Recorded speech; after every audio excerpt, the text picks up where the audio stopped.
ऐसा तो कोई मैं दिक्कत नहीं था। आसान लग रहा था ना, मतलब ऐसा लग रहा था यार इससे तो अच्छा हाँ हम ऑलरेडी कर चुके हैं, तो कोई डिफिकल्ट काम नहीं है। क्योंकि इंटरव्यू में क्या होता है, बहुत सारे हाँ विद्यार्थी हाँ सर। नहीं दे पाते हैं उत्तर, और उनके लिए वो कठिन होते हैं, राइट? क्योंकि अगर तुम पहले ही बहुत कुछ कर हाँ चुके हो, बहुत ऊपर तक कर चुके हो, तो तुम्हें इंटरव्यू के क्वेश्चंस आसान लगेंगे। जैसा कि मेरा कहना था, क्योंकि ये मेरी आपसे प्रोमिस होते हैं जब मैं आपको पढ़ा रहा होता हूँ कि जब आप इंटरव्यू में जाओगे तो आपको ये कठिन लगेंगे ही नहीं, आपको लगेगा ये तो बहुत आसान है।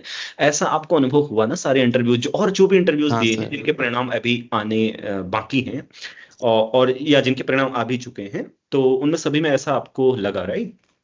हाँ सर।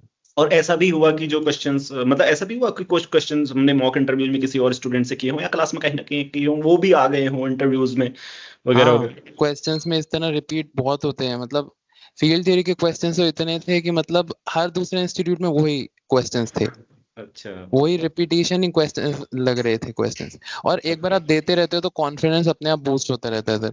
चाहे सिलेक्शन हो ना हो, बट आप देते रहते हो ना, तो उन क्वेश्चंस को आपको पता चल जाता है कि इस तरह के क्वेश्चंस हैं या कहाँ आपकी दिक्कत आ रही है, तो उनसे भी और प्रिपरेशन करने को मिल जाती है। ओके, तो जैसे यहाँ पे और विद्यार्थियों के भी मॉक इंटरव्यूज हुए थे, और उनमें उनको तुम भी अटेंड करते थे और तुम्हारा भी मॉक इंटरव्यू हुआ था, तो वो मॉक इंटरव्यूज सहायक हुए? हाँ सर। मॉक इंटरव्यू से मतलब एक आइडिया लग जाता है कि अच्छा ये चीज़ है जो मुझे भी दिक्कत दे रही है, या यहाँ पे मुझे भी थोड़ा करना है। या जैसे दूसरों के मॉक इंटरव्यू होते हैं तो उसी तरह हम अपने भी तैयारी करते हैं कि अच्छा जैसे क्वेश्चन हमसे पूछा जा रहा है, तो अच्छा इसको इस तरह सोचेंगे। या कभी कभी हमें समझ नहीं आता कि आप क्या करें, तो जैसे आप हिंट देते थे कि हाँ इस तरह, तो एग्जैक्टली मतलब उसी तरह हिंट वहाँ भी मिलते थे हमें। जैसे आप देते थे कि अच्छा ऐसे प्रोसीड करो, तो वहाँ भी वो बोलते थे कि अच्छा पूरा आंसर तुम एक बार में नहीं दोगे, हाँ बट हाँ। थोड़ा थोड़ा करके प्रोसीड करो, फिर जहां अटकोगे वहां मैं हिंट दूंगा तुम्हें। सो उसी तरह से बिल्कुल एग्जैक्ट वे में वो लोग भी हिंट्स देते थे, उन हिंट्स को पकड़ोगे, फिर आप धीरे धीरे आगे बढ़ते हो और लास्ट में क्वेश्चन सॉल्व हो ही जाता है। जो स्टार्टिंग में ऐसे लगता है कभी कभी कि ये तो मतलब क्वेश्चन ही समझ नहीं आ रहा कि क्या क्वेश्चन है, बट धीरे धीरे प्रोसीड करने से सब पॉसिबल हो जाता था।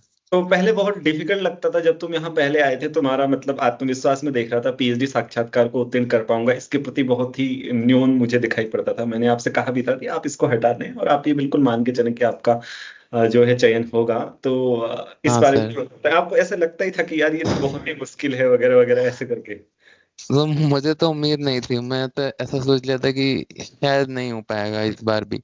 मतलब मुझे नहीं लगा था कि मैं दे पाऊंगा, क्योंकि मतलब इंटरव्यू में बहुत बार रिजेक्शन हुआ था, तो ऐसा लग रहा था पता नहीं कि शायद मैं नहीं हुआ हूँ और कि सर भी मेरा पीएचडी के लिए मनोबल एनरोल हो बढ़ाने के लिए पाऊंगा। ऐसे ही कह देते होंगे। कि ऐसा मतलब विचार एग्जाम्स आपके मन तो, में तुम्हारा हाँ होगा। सर, कि मतलब ऐसा लगता है कि ठीक है एग्जाम्स तो ठीक है, बट उनके बाद फिर वही रिजेक्शन और फिर वही इंटरव्यूज वगैरह में, तो मतलब फिर से आप वही तुम्हें ऐसे सब। नहीं लग रहा ना कि कोई भी ये एग्जाम्स जो है एनबीए नहीं ये बहुत कठिन एग्जाम्स हैं, मतलब ऐसे लेवल पर नहीं। हमें पहुंच जाना चाहिए जहां हमें ये लगे कि ये बहुत हाँ कठिन नहीं है। थोड़ा सा एमपीपीएससी के विषय में बात कर लेते हैं। एमपीएससी का वो जो आपने एग्जाम है वो भी दिया, परीक्षा भी उत्तीर्ण की, और उसके बाद साक्षात्कार भी दिया, एमपीपीएससी असिस्टेंट प्रोफेसर। तो थोड़ा सा एग्जाम के विषय में बताएं, कैसा एग्जाम था, क्या लगा आपको? मतलब अगर नेट की तैयारी, गेट की तैयारी, ये सब तैयारी जैसे हम कर रहे थे किए जाएं, तो क्या ये बहुत आसान होंगे?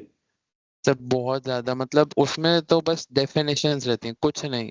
सिंपल डेफिनेशन होगी, क्लोज ग्राफ थ्योरम है तो उसकी डेफिनेशन होगी, कहीं पे गैप छोड़ देंगे वो और बस फिल आउट करो। या कोई थ्योरम है, लिमिट पॉइंट क्या होता है, बस सिंपल, मतलब बहुत ही बेसिक से वो क्वेश्चंस होते हैं। मतलब और टाइमिंग भी 3 घंटे रहती है। मतलब उसमें ऐसा कुछ नहीं, हाँ कुछ क्वेश्चंस होंगे जो न्यूमेरिकल टाइप के हैं, पीडीओडी से